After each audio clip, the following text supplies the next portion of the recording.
kados sampun wancipun. Dugi kala kepengker panjenengan paring sasmita yen to sampun wancipun panjenengan badhe lereh utawi seren anggenipun ngesu wonten padepokan Gunung Sari Bapak. Ning kedah dipun emut Bapak. Kula Sento putra pembayun panjenengan ingkang kedah tumegah badhe nerasaken gegayuhan panjenengan ingkang derek kaleksanan ateges kula kinarya gantos panjenengan kinipun ngesuwi siswa-siswa lan blondong-blondong wonten padepokan Gunung Sari. Ning warta ingkang kula tampi Bapak kados-kados babakan kula badhe minggah kinarya pangarsa sulik panjenengan rayi kula gento kados boten terima yen to kula ingkang ngesuwi padepokan Gunung Sari mriki. Mila Bapak mangsa borong anggenipun panjenengan ngrekodaya ing budidaya ngereh-reh abdi kula nggih putra ragil panjenengan kang aran Bento supados mangke saged derek dawuh panjenengan boten balela ateges saged derek punapa ingkang kemarin dados kersane Bapak mriki dados pripun Bapak? Ingin lho. Aku wis ngrasa Ngaten. ya. Anak kan loro. Nggih kula pembayun Sento abdi kula Bento. Tuh. Nah kekarepanmu kok ngono kuwi. Iya. Nak kowe wis kaya aku, iya. Kuwi gek bakal tak turunake nek kowe arep ngantutake anggonmu ngerebut padepokan. Kula boten ngrebut lho Bapak. Kula iki putra pembayun jenengan. Ingkang sampun mumpuni sedaya ilmu saking panjenengan. Ingkang langkung lair rumiyin ngertos padang petenge alam donya kula riyen ketimbang adi kula Bento. Kula kedah dipun penggalih. Ampun ngantos wonten padepokan wonten muntah gentih. Amargi rebut waris ampun ngantos lho Bapak. Iya. Kowe le tak kandhani. Nak padepokan tak turunake. Yo nak adimu trimo. Kamang kaya diwa kek dadi ana ing Wonten saged kedah kula iku dadi ora karepan nak ora aja tak badhe. jejere panjenengan piantun sapa ingkang rekodaya budidaya supados abdi kula manut. Lah, iku nak nduk lek dadi yo. Ngono lho. Mila kedah panjenengan pripun? Ampun ngaten Bapak. Pun long laju paring kula kemawon Bapak. Iso kuwi. Sedo, yo nak trimo gendho. Bapakku. Gento. Apa sing tak ucapke nalikane aku gebladen ana sak mburi papan kanggo sineti. Sawijine ana ing kene aku ora trima sabanjure padepokan ana ing Gunung Sari. Arep tak jajahi kabeh ngilmune Bapak. Sik. Babakan iki wis krungu sakabehe. Bakal dirembug apik utawa dirembug rame. Yen dirembug apik becik kowe ngalah. Aku ora kudu Ateges aku sulihe Bapak mergo aku ngilmu sing paling enom. lho mulai dulu Aku piye biasa Bong aja do padu. Sudah Bapak. Ngene Gento. Yen to sapemah kowe bakal dadi pangarsa Gunung Sari. Banjur kasekten apa kang bakal mbok unggulake? Aku ana sawijining gunung gedhe kang duwe aran para siswa-siswa lan ingon-ingonku ana ing Lha bang separo iki aku lho. nanging ilmune Bapak arep tak tampa kabeh. Duwe apa? Sadurunge kowe ngetokake apa kang mbok duweni aku. Wis nurunake ilmune Bapak kang aran Wahyu Dwi Benawa. buktekno sing jenenge Wahyu Dwi Denawa kuwi kaya apa aku ora trimo yen ana ing papan kene yen ora nganti kowe modal digaglak Dwi Denawa aja kaplak sentuh kakange gendho yo tamanno Dwi Denawa contoh maju Dwi Denawa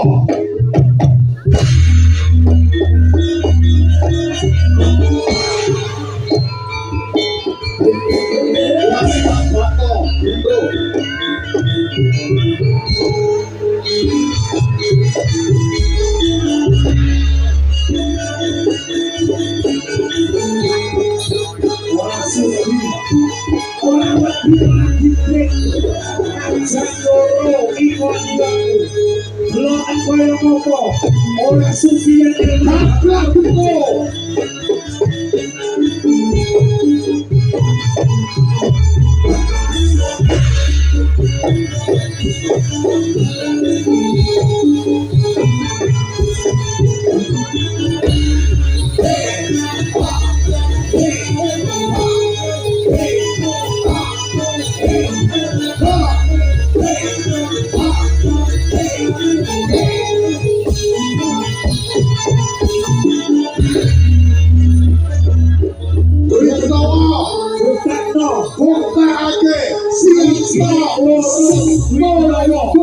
Ora sufi yang ngerti bapak arta kandung tadi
sing tak delok para raksasa sing arep Dwi Denawa apa ora digrek ora gigrek blas seno aku wis nuruti karo Bapak Dwi Denawa banjur kowe duwe apa aku para kang prasakti kang sawijining ana ing gunung gedhe ana sawijining kang Singogara tidak kang ngalang-alangi aku kaya apa Rupa itu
orang bisa uji orang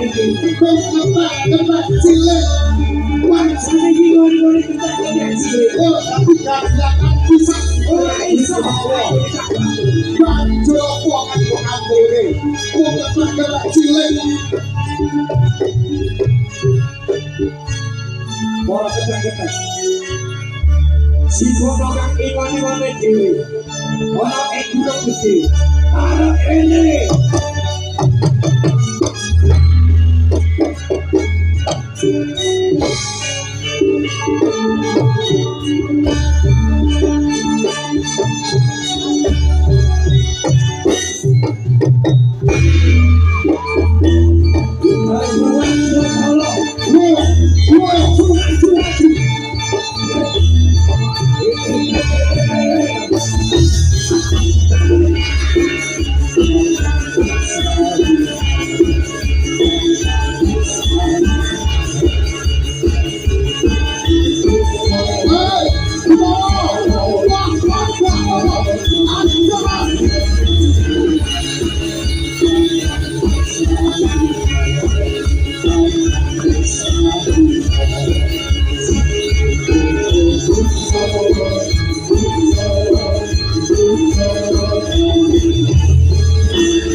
Sawijining ana ing papan kene.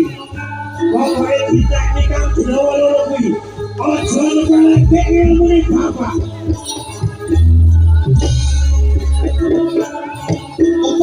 Keparah kudu Ora trimo. Sawijining iki buta utawa aja tetawan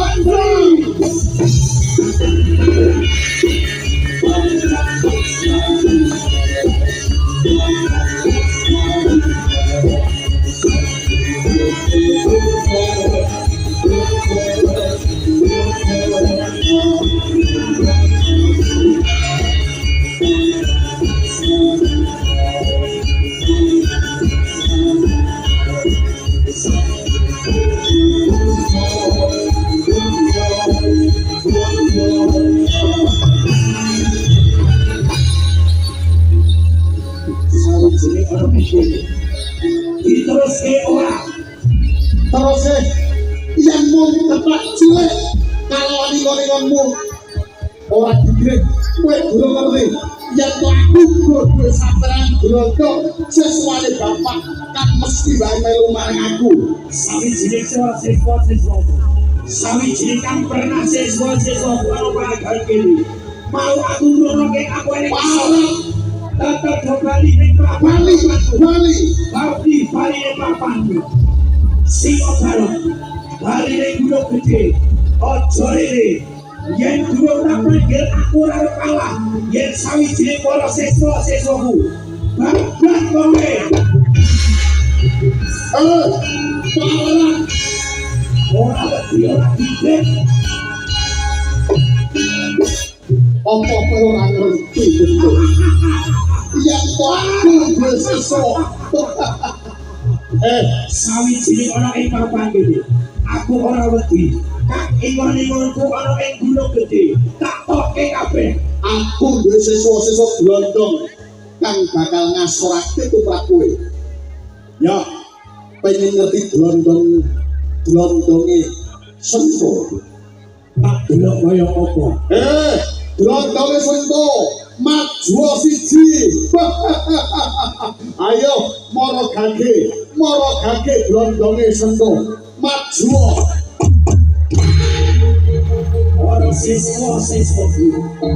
Aku itu belajar ana ing papan gedhe. Sampun siap kono modele. Sampun siap kono modele. Rogodoyo moro gage Rogodoyo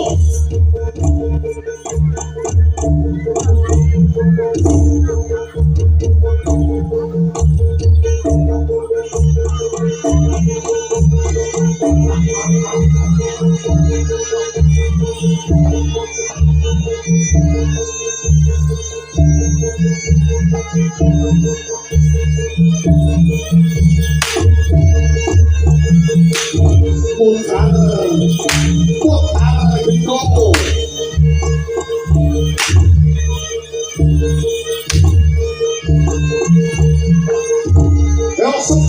Asik.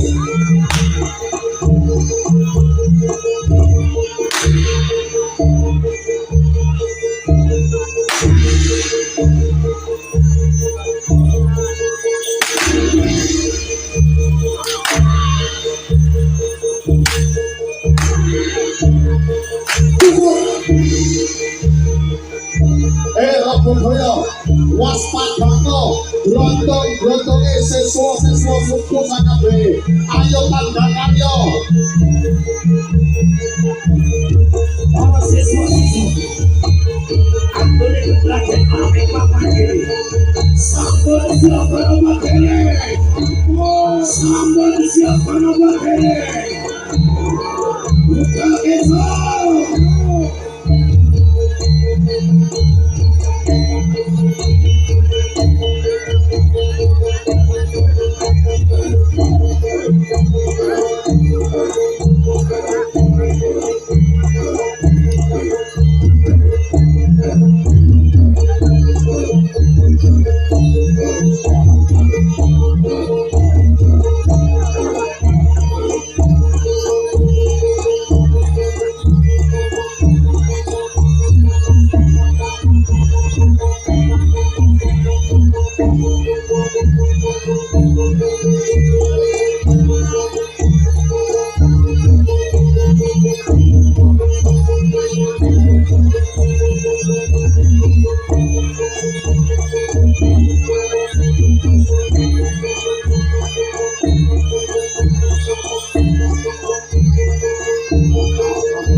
siswa-siswa anggone kebladen ana ing waladan kali sakiti aja gawe blone atiku kang ngalang-alangi ana ing papan kene bapak ora trimo aku yo ora trimo yen sesuk arep dadekke sawijine para siswa-siswa kuwi cakup kabeh sing penting sampun siap menapa dere sampun siap menapa dere Vital Grito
Akunsa Indonesia.